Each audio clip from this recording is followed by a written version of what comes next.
ভোরের খবরটা যখন ছড়িয়ে পড়ল পুরো দেশ যেন থমকে গেল। কিন্তু একটি মানুষ পুরোপুরি ভেঙে পড়লেন, ফাতেমা বেগম। বেগম খালেদা জিয়ার ছায়াসঙ্গী এবং নীরব শক্তির নাম। রাজনীতির ইতিহাসে অনেক নাম থাকে, কিন্তু কিছু মানুষ থেকে যান ক্যামেরার বাইরে। ফাতেমা ছিলেন ঠিক তেমনই একজন। ক্ষমতার মসনদ থেকে নিঃসঙ্গ কারাগার বা হাসপাতালের সাদা করিডোর, খালেদা জিয়ার প্রতিটি কঠিন মুহূর্তে ছিলেন ফাতেমা। তিনি কোনো নেতা নন কোনো আত্মীয়, কিন্তু তিনি ছিলেন এক নির্ভরতার প্রতীক।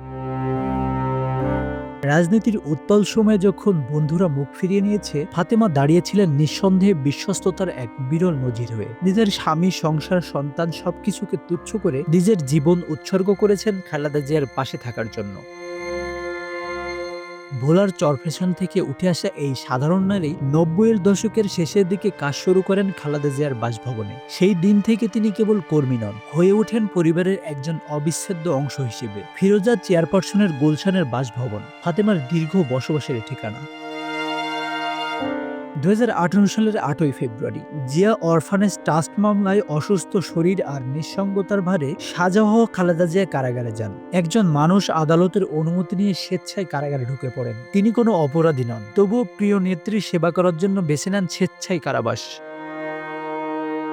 ফাতেমার নিজের সংসার ছিল ২ মেয়ে। বড় মেয়ের বিয়ে দিয়েছেন, ছোট মেয়ে পড়াশোনা করছে। তবুও তিনি বেছে নেন খালেদা জিয়ার পাশে থাকা জীবন ব্রত হিসেবে। পরিবারও মেনে নিয়েছে এই ত্যাগ। কারাগারে ছোট দেখা সে নিঃস্বার্থ ভালোবাসা। খালেদা জিয়ার মৃত্যুর পর ফাতেমার চোখে শুধু কান্না নয়, এক গভীর শূন্যতা। এখন আমি কাকে আগলে রাখবো? এই প্রশ্নের কোনো উত্তর নেই। এটি কেবল রাজনৈতিক অধ্যায়ের শেষ নয়, এটি একজন নীরব সঙ্গীর জীবনের সবচেয়ে বড় বিচ্ছেদ।